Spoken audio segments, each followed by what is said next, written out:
America மற்றும் Iran இடையிலான போரால் கச்சா எண்ணெய் விலை ஒரு பேரலுக்கு $100 தாண்டி விண்ணை தொட்டுள்ளது. இந்த இக்கட்டான சூழலை பயன்படுத்தி ரஷ்ய அதிபர் விளாடிமிர் புதின் ஐரோப்பிய நாடுகளுக்கு ஒரு அதிரடி ஆஃபரை வழங்கியுள்ளார். உங்களுக்கு எண்ணெய் மற்றும் எரிவாயு தேவைப்பட்டால் நாங்கள் சப்ளை செய்ய தயார் என்று அவர் வெளிப்படையாக அறிவித்துள்ளார்.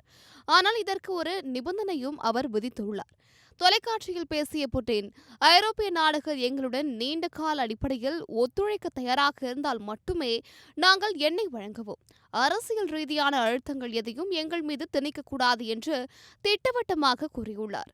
ஆசிய நாடுகள் மற்றும் ஹங்கேரி, ஸ்லோவாக்கியா போன்ற நம்பிக்கையான கூட்டாளிகளுக்கு தொடர்ந்து எண்ணெய் வழங்கி வருவதாக கூறிய அவர், ஐரோப்பிய யூனியன் விரும்பினால் அவர்களுடனும் கைகோர்க்க தயார் என்று சிக்னல் கொடுத்துள்ளார்.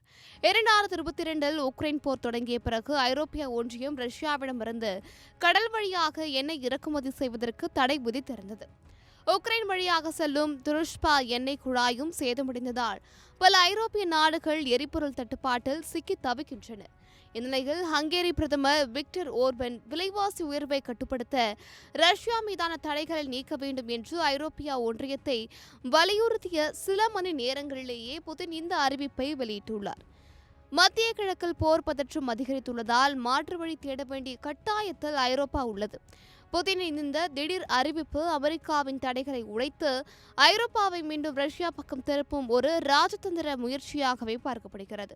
ஐரோப்பிய தலைவர்கள் புதினின் இந்த அழைப்பை ஏற்பார்களா என்பதை பொறுத்திருந்துதான் பார்க்க வேண்டும்.